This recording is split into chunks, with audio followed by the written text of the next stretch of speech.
Hey, everybody, welcome to Locked On Lakers for Tuesday. Brian Kamenetsky, Andy Kamenetsky. Andy, it's three of the most magical words in basketball, Lakers versus Celtics. That's Tuesday night at Staples Center. We'll break it down in our first legit Locked On crossover episode with Locked On Celtics host and Locked On NBA podcast host, John Karalis. So we'll talk about LeBron, we'll talk about Russ, we'll talk about what's right and wrong with both these teams, and we'll do it next. You are Locked On Lakers, your daily Los Angeles Lakers podcast. Part of the Locked On Podcast Network, your team every day.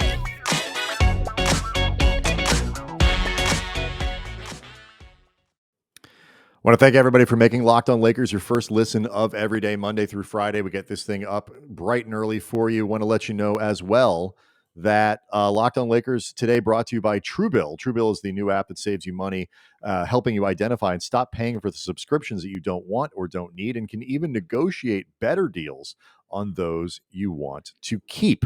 All right, so that the business is taken care of. Let's get to our conversation with John Karalis of Locked On Celtics. Hey, John. I'm just wondering, like, Andy and I were talking about this a little earlier, too. We were trying to, like, there was a stretch where, obviously Lakers-Celtics defined the NBA. Of course, Lakers-Celtics, 7 o'clock tonight at Staples Center.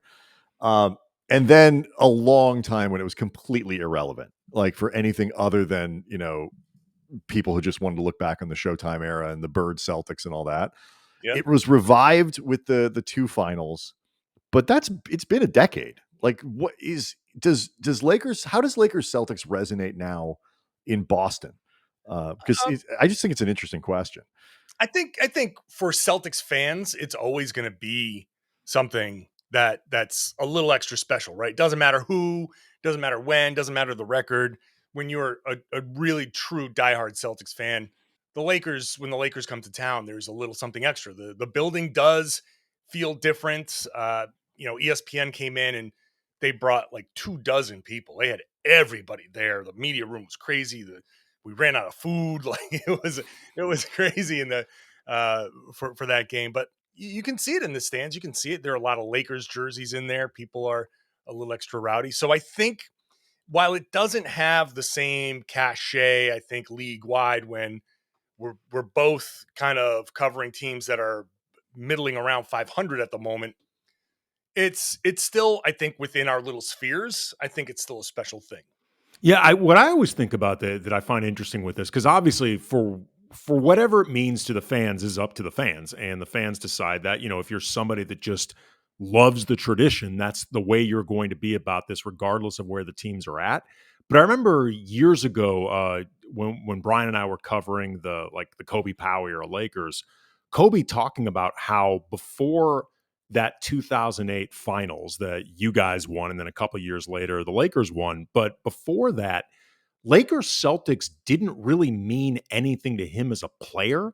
And this is somebody like Kobe knew the Laker history backwards and forwards, is a big reason he wanted to be a Laker as a kid. Kobe could have been a basketball historian if he wanted to. But he always said, like, for a rivalry to truly mean something for the players, it can't be either manufactured or just tethered to history. From his perspective, when he came into the league, the Celtics and Lakers were never really good at the same time. Mm-hmm. So, the Kings and Spurs, those were the games that got him up more personally than Lakers Celtics until he experienced that in 2008. And then once he experienced then, he was like, okay, now I truly get it. And all of that explains why he frankly wigged out during the 2010 Game 7, just because he said afterwards, like the weight and the magnitude of all of that, even for somebody like Kobe, who has been there, done that as anybody in the league, it still was like, holy crap, this is Lakers Celtics Game 7. Game 7. Yeah. I mean, there's really nothing to me in basketball quite like Celtics Lakers Game 7, and so that's. It's still, to me, and again, I'm an old guy, so I remember I cut my teeth on Celtics Lakers in the 80s. Like Bird Magic was. Wow, you are old. I am old. Yeah, I was a teenager when the Celtics, like 86. I was 13 years old. So that run of basketball, like, greatness is I think that's where the league turned back around. Obviously, I think Magic and Larry saved the NBA from the 70s kind of cocaine fueled labor issues and all of that stuff. You make it sound so bad, John. I know. I was like, saved it from what? That sounds great. Some would call that a party, John. Well, all right, Debbie Downer. sure. Look who's the hall monitor over there in Boston. Yeah. Well, but anyway, I think look, when what sells it for me is when players come in and they'll say things like, and I get where Kobe was coming from. You get up for the games against other good teams. When you're good, you're not getting up for when one team's good and one team's bad. That's not a real rivalry. You're coming in to get your ass kicked. But when both teams are on equal footing, either both bad or both good or both in the middle, where the Celtics and Lakers are, it still ends up the potential for a really good game. And it does bring back some of those memories. And some of these players that come into Boston, whether they're traded or free agents or maybe even from other teams, you can say, whatever. It's Boston. It's old and stodgy and whatever. Then you walk in and you see the banners and you stand on the parquet. And it's the same thing when you walk into Staples and you see the banners and you stand on the floor and you see that big logo there and you're like, oh, wait a minute. Yeah. No, this new players talk all the time, John, about how the first time they go into the Lakers practice facility and they see all 17 of those trophies and the banners, and it really is like, oh, wow. Yeah. Like, wow. And the Celtics have that in their facility too, up on one end, all replica banners there. You walk in, it's like, whoa. I got work to do. Do the banners still hold up? Because so few of them are from the modern era. Boom! Ooh! Wow! Look at that low-hanging fruit. Yeah. No, and here's more fuel for you. Please ignore the titles the Lakers won in Minneapolis as I make that joke. Yeah, no, I know. That was going to be my comeback. That the city of Boston still has 17 championships, and the city of Los Angeles only has 11. So, but actually, the answer is no, that they don't hold up, because the original ones are on display in the Boston Public Library right now, and they're all like smoke stained, kind of old cotton, like the old garden where people used to smoke, not just like the cigars, the red Arback cigars, and all that wafted up to the rafters, and that just soaked it, just nicotine tinged. Oh, John, you're describing in my mind just a wonderful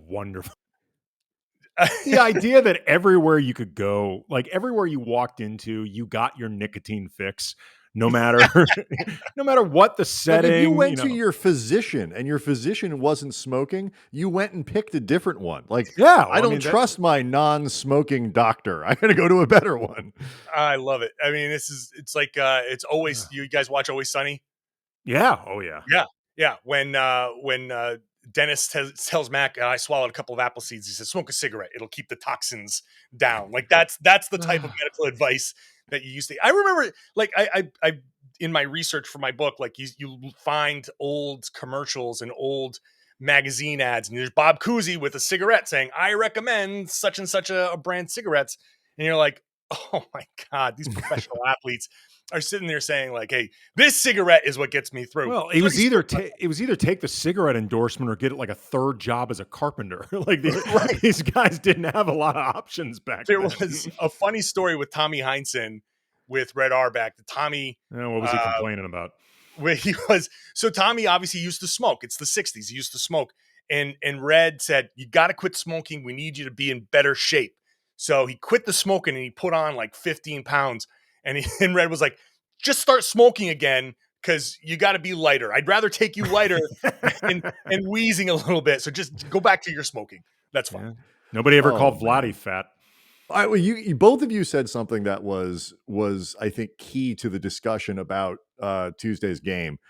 The rivalry means more when the teams are good, and both of these teams are in a position where they're supposed to be, and it hasn't gone according to plan. So let's get the lay of the land with both the Lakers and the Celtics. We'll do that next. Locked On Lakers brought to you by Truebill. Do you know why free trials renew without your consent? It's because it's a business scam out to get you. Don't let greedy corporations pocket your money. Download Truebill to take control of your subscriptions. Truebill is the new app that helps you identify and stop paying for subscriptions you don't want, need, or simply forgot about. On average, people save up to $720 a year with Truebill. Companies make subscriptions difficult to cancel, but Truebill makes it incredibly simple. Just link your accounts and Truebill will cancel your unwanted subscriptions in one tap. Truebill has over 2 million users and has helped them save over $100 million. Don't fall for subscription scams. Start canceling today at Truebill.com/LockedOnNBA. Go right now, Truebill.com/LockedOnNBA. It could save you thousands a year. Truebill.com/LockedOnNBA.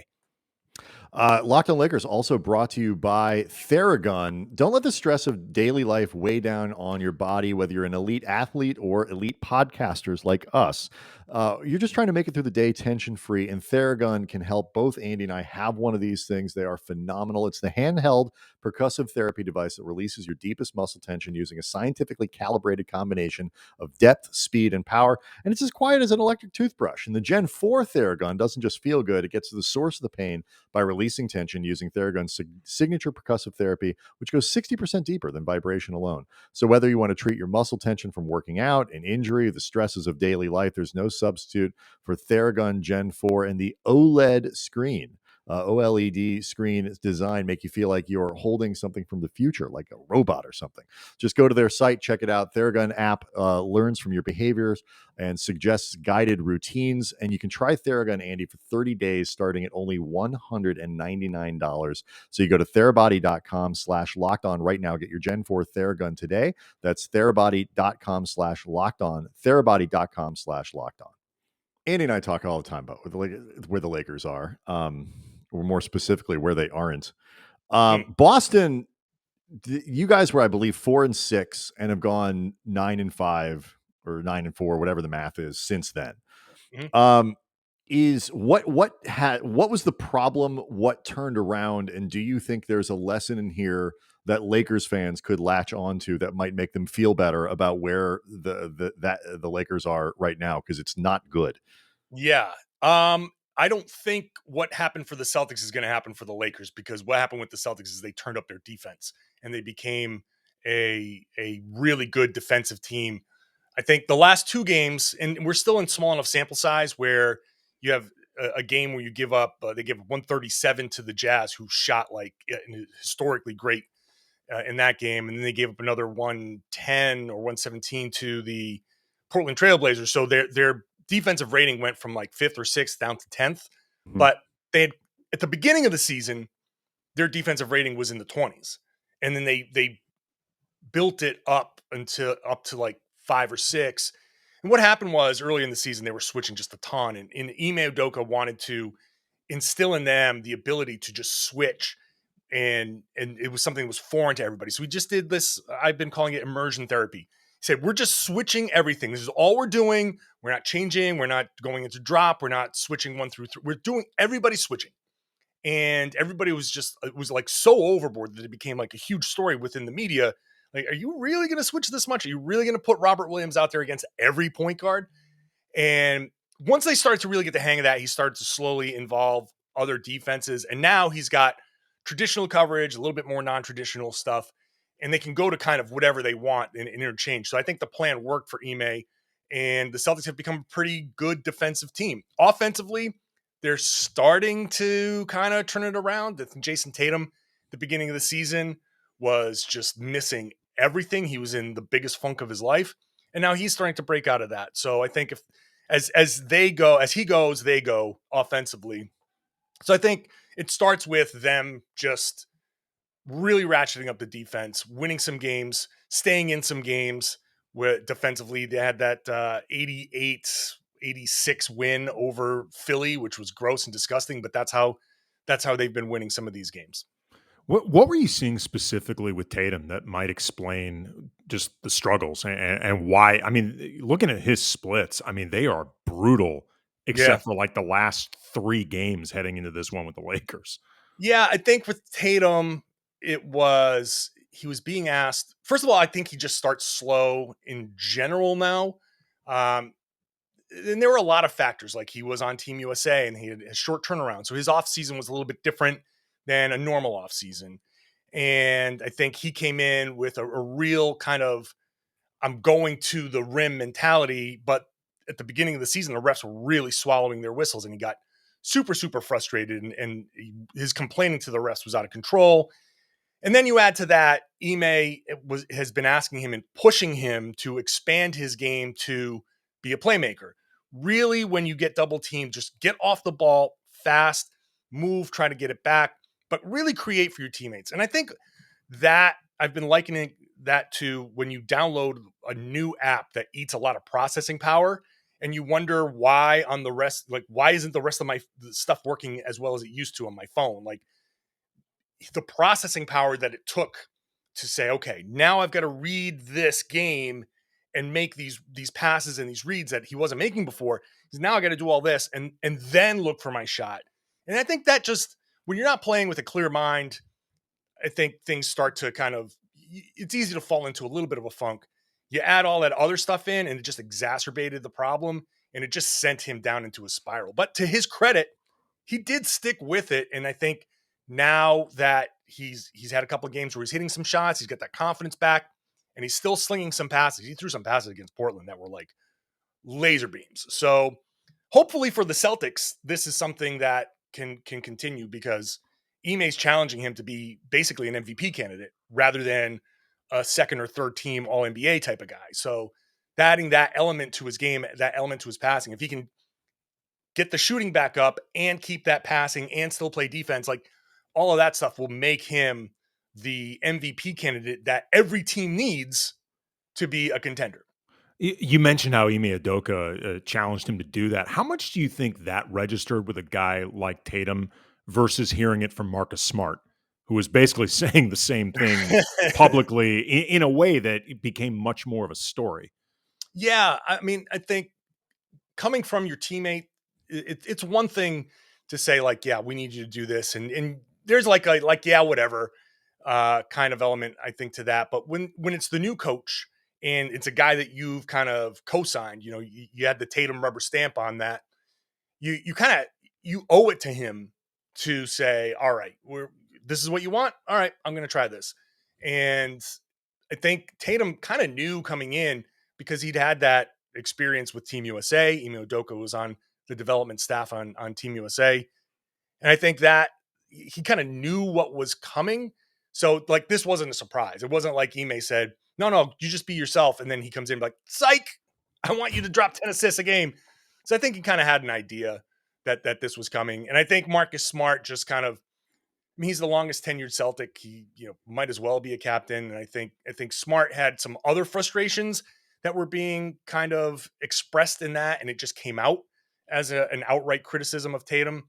I think his anger was broader than that, but they seem to have squashed that because since then they've made a run and they've really been playing better basketball. Well, like that, one of the, like LeBron after the Clippers game, talked about was talking about the centerless lineups when the Lakers really lean into going small and how much he likes those both offensively and defensively, and stopped and pointed out, like, that said, I was, garbage for, these 6 minutes when we did it, and I have to be much better. Like, for all of their problems, they haven't had teammates yet kind of calling each other out. And I don't know if it's because LeBron hasn't been there, maybe they're handling it internally and all that kind of stuff, or maybe it's just not something that is an issue with these guys in terms of, feeling that players are deficient in one way or another. I just wonder, like, if something like that is going on kind of under the hood, because there's the Westbrook thing, which, undoubtedly LeBron and AD helped engineer, signed off on by management. Rob Pelinka loves stars just as much as those guys do. Like, this is their deal. Like, I don't know if the way the Celtics are constructed is quite the same way, where the players own what's been going on there in the same way that the Lakers players own what's going on with the Lakers. Yeah, no, there's definitely not, like, Tatum is not pulling strings right now. And I think first of all, because he's not at a level where he can pull the same kind of strings that LeBron and Anthony Davis can. And I think because, I mean, he's only just starting to feel the weight of his powers. Like he's just getting into his second contract, and he's been with this team from the beginning and had very strong kind of upper management leadership along the way, very stable franchise. And so I don't think he's ever felt the need to challenge. And they had early success. His rookie year, they went to the conference finals and nearly beat LeBron in a game 7. So I think early on he's kind of felt like, yeah, okay, this is part of it. Like we're winning. We're winning playoff series. We're making some noise. We're not quite there yet, but we're so close. And so last season was the first really down season of Tatum. Well, the Kyrie season as well, but they've hit a little bit of adversity, but it's the type of adversity that I think the Sacramento Kings would love to have. Right. So, so realistically, Tatum is not kind of in a position where he's like, you got to get me this guy and you got to get me that guy. You got guys. He's got guys. And he's not like he and Jaylen Brown aren't like going to movies together. Right. But they do like each other, and they're still trying to figure out how to work together a little bit. Yeah. This year, the first year without a Kemba, without a Kyrie. So I don't think there's that level it's not that it's not the indictment. Like, if LeBron and those guys start complaining about the effort from somebody else in the big three, or, Avery Bradley says, LeBron's got to work harder, or whatever it is, it really becomes an indictment of they're in themselves. such different position. Yeah. Yeah, for sure. Before we let you shift things in the next segment for questions about the Lakers, got to ask, how's our alter friend Dennis Schroeder doing over in Dennis Boston? Schroeder? He's an interesting guy, an interesting player. He was great against Portland. He has these games where he's great. I'm curious to get your perspective on this. For a good portion of the season, you can say he's weird, John. We spent all last season saying it. You can say it. It felt like every time I thought, God, he didn't play well, he had good stats. And I was like, huh, that's weird, because the eye test tells me that he didn't play well, but he had like 20. And then I say, wow, he really played pretty good. And then I look at his stats, like, God, his box score looks like for the first like 20 games of the season, it felt like inverse. Like whenever his box score was good, he played poorly to me. Was that like, I think it depends on it depends on what you want him to be doing. Like Schroeder was not bad last year for the Lakers. He played extremely hard. He wasn't happy, and he, clearly, we've talked about the contract and all that kind of stuff at length, and he, botched that deal. But like, he wasn't the reason it wasn't a great fit. And all of that. But I just think it depends on what you want. If you want him to be a guy who is a point guard, he's not. Like, he's not going to organize your offense. He's not going to make guys around him better and all. What he can do is score.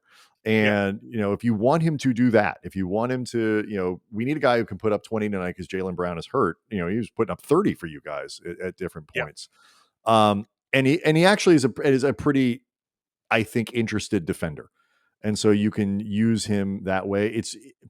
I think he's just one of those guys that, because he's so good at certain things, the expectation, the hope is he can be good at other things too. And he's not. And if you take him out of his lane, he's a relatively ineffective player, and the shortcomings are real obvious. Well, this is something, John, that I hit on a lot during last season, and a big reason why I went from really approving and happy about the deal the Lakers made to acquiring him to kind of souring on it relatively quickly. I don't think Schroeder is an ideal starting point guard. I think he is a super high-end six-man caliber player. And by the way, that's not a shot at Schroeder. Guys like that are extremely important. Guys like that can be a key part of a true contending team. But I think the more you have him out there, with the responsibilities that you would ask of a starting point guard, the diminishing returns start to happen, because he's really a shooting guard who's way too small to be a shooting guard. So he kind of has to be a point guard, and he occasionally can distribute well, but the shortcomings that he has as a player, physical limitations, all that stuff start to come through more as a starter than as opposed to a six man who's really just out there to get buckets and energize a team. Locked On Lakers brought to you by Boost Mobile. You listen to podcasts for the power of knowledge. You switch to Boost Mobile for the power of saving money. Because with Boost, you get the power of a free 5G phone so you can listen to all the latest episodes. The power of 3 unlimited data lines for $30 a month per line so your family can harness all that brain power too. And the power of one of America's largest 5G networks so you can do it all at the speed of 5G. With all the money you'll save and the knowledge you'll gain, just how powerful will you become? Switch to Boost Mobile and find out. Get a free Samsung Galaxy A32 5G. Reminder, free phone limited to new customers and 1 per line. Additional restrictions apply. Offers and coverage not available everywhere or for all phones and networks. See boostmobile.com for details. So the thing with Schroeder with the Celtics is I think that was where Marcus Smart's kind of early season kind of angst was centered. But he's basically a temporary player here. I don't think there's any way that he signs with the Celtics next year. He's going to go make more money somewhere else, I think. That's what he thought with the Lakers, so don't get ahead of yourself.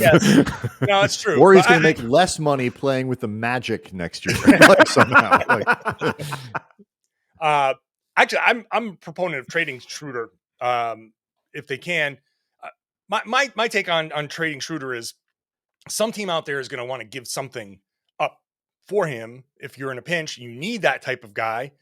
I don't think it's unrealistic to ask for 2 second-round picks for a guy. Yes, he's a free agent, but yeah, if you want to sign him, you want to get a leg up and maybe have a chance to re-sign him or get that. He is a really good six-man. You want to get that guy on, and then sure, two second-round picks. That opens up things for Peyton Pritchard to come in and be a backup point guard, and I think that settles things down a little bit for the Celtics. But let's flip things over to the Lakers, because obviously the big story with the Lakers is your starting point guard. And everybody knew that Russ was going to come in and have trouble right away. Is there any hope for you guys that Russ is going to follow a similar path like he has in the past, that slowly you're going to see, like we've seen a couple of halves from him where you're like, okay, all right, I'm seeing it. Do you see any level of consistency starting to creep into his game? It's funny. Like Monday's episode of Locked On Lakers was LeBron needs to play better. Like LeBron, I understand the injuries and all that kind of stuff. But when he's on the floor, he has not been good enough offensively and defensively. He hasn't been as good as he was last year, which is at the very least where the Lakers need him to be. With whether we did a whole episode last week about why AD needs to be better. Russ, it's been a while since we've worried about Russ. Yeah, like he's been fine. Like I think if you don't expect Westbrook to be, a top 5 kind of player, and he hasn't been that guy in a little while. His flaws are too big. But an all-star, first team, second team All NBA type, third team All NBA. He's been good. Russ is not their problem right now. I mean, like. That said, though, Andy, at least from my perspective, it's like the downstream effects of bringing Russ in are really the issues. It's not Westbrook's play, because he's been basically what you would expect and kind of want him to be. It's just all the stuff that you were worried about, that if you make this trade for what you gave up and what could go wrong has gone wrong. So the problem in the first game was when the Celtics decided, we're just going to go to the rim. There was absolutely nothing you can do to stop it. That is still going to be a live option for you guys Tuesday night. if Ime wants to just go ahead and put that as, let's try that first. Yeah. I have a feeling it will still work. I remember being very upset on Twitter at guys, it's pretty clear what you need to do against these guys. Attack. And I remember Tatum settling for jumpers early on. I'm like, that you cannot do the Lakers this favor. And they call a timeout. I think Tatum got 2 early fouls. And I was like, this is actually a good thing, because Tatum's going to go reset on the bench. And Marcus Smart said, you know what? I'm just going to try this. And he just kept getting layups. And everybody's like, oh, okay. We can just conga line our way to the yeah, rim. there's also there's a little play that a lot of teams have buried inside their playbook called the pick and roll. that you guys can also use to attack the Lakers defensively. Pick Just and roll. and Yeah. you can write it out or you can use an ampersand. It's really up to you. Sometimes just the pick or the roll is enough. You don't even necessarily have Pick to do or both. roll. So so here, I'm sorry, go ahead. I was just gonna say, like, and this is like our debate, kind of Monday. Andy, and we both agree on the broad principle here that LeBron is not engaged enough, certainly defensively, on a possession to possession basis. And one of the things I'm just super curious about, and I'd love to go back and look at the film, is to what degree he's actually less engaged than he has been than the last couple of years. The difference being, you have Kyle Kuzma, you have Kentavious Caldwell-Pope, you have Alex Caruso, and screw you guys for not donating to the GoFundMe we had to try to, let the Lakers raise the revenue to keep Caruso around. But it's going to hurt a lot more in March. But like the stars take defensive plays off, particularly when they have to carry so much load offensively. It's not uncommon. LeBron does it. They all do it. But the infrastructure was there. So where, to whatever degree it was happening, it was less noticeable than it is this year because there is no infrastructure around him this year. It's a bunch of guys who kind of can play offense. Andy, is there anybody who can kind of just play defense, or is it just guys who can kind of play defense? I mean, Dwight. Yeah. Okay. And that's it. And like, so when AD and LeBron aren't going 100%, and that's a problem because LeBron isn't bulletproof anymore. And that's just, it's not how this trade was supposed to work. Here's my thought coming into this season was to almost not even pay attention to what the Lakers are doing in the first even half of the season. I said, I might have said it on Locked On NBA a couple times. All the Lakers need to do is float around. I wouldn't be surprised if they floated around right where they are now. They're 6th. They're 12-12. And look, the rest of the West, the rest of the league, there's a lot of parity in the league. You can float around 7, 8, 9, and then March, turn it on. Like, LeBron is going to turn it on. Anthony Davis, you think Anthony Davis is going to take nothing but jumpers all season long? Like, no, I think both of these guys. I don't know, John. I've seen this movie. He actually might. We're in a bit of a dark place here, John, when LA hoops. A lot of things seem possible. He's not going to take all jumpers, but he's going to take more jumpers than you would prefer. I mean, he's going to the rim. Sure.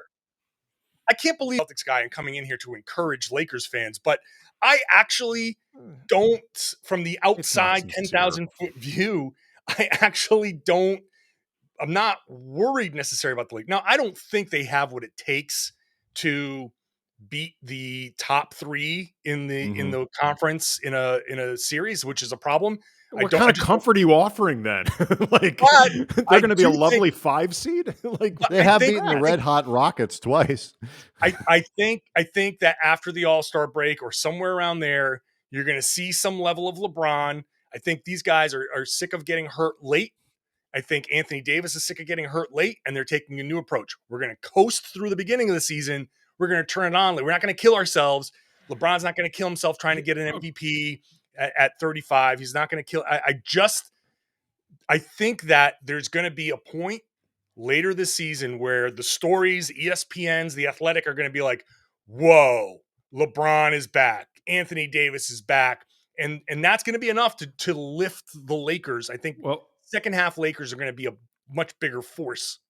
Or a force. You could be correct, but here's 2 areas, John, where I'm going to have to disagree with you. First of all, LeBron wouldn't be trying to get an MVP at 35; he'd be trying at 37. He's actually older than that.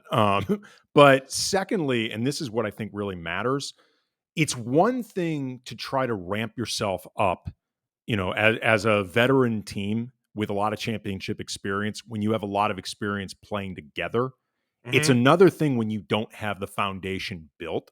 So if that's something they're actively, I don't personally think it is. I think they've been struggling because they've been struggling. I think sometimes they haven't been urgent enough about how it's a weird thing. They need to play harder. I've spent a lot of time talking about how they have to play harder and they haven't played hard enough. But I don't necessarily think that they're unaware that they're not where they need to be.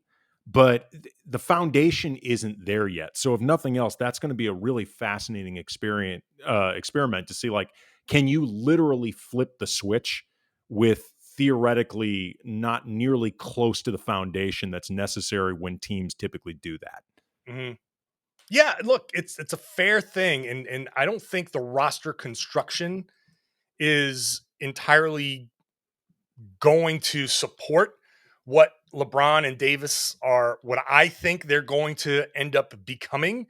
And that's, that's a different conversation, I suppose. But I think LeBron and Anthony Davis, and with that improvement from Russell Westbrook, I think you are going to see a much different Lakers team later on this season. And what they're going to hope is this is going to be enough. The three, Westbrook, Davis, LeBron, banding and raising their game is going to be enough. And look, the superstar version of those guys is what they're counting on, and just haven't gotten it.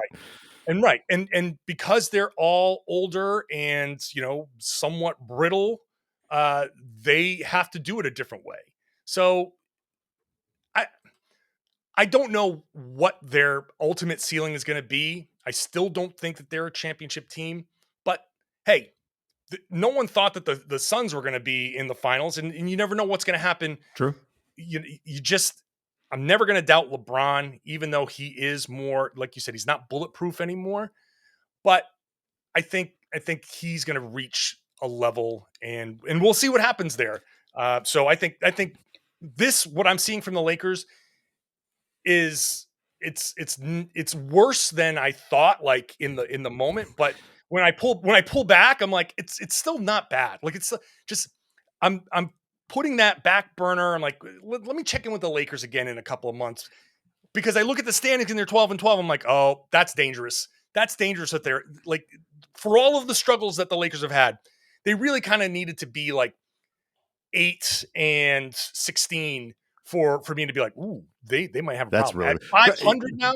If you break down the schedule, getting to 8-16 would have been a challenge. But I mean, they were up, they looked like they were up for it at certain points. But no, look, that's what people hope. And this Celtics game is going to be an important game for you guys, because if it goes the way it went the last time, then you can take what I said and maybe be like, not tear it up, but like start the process. At some point, the Lakers need to start showing the capability of beating decent teams.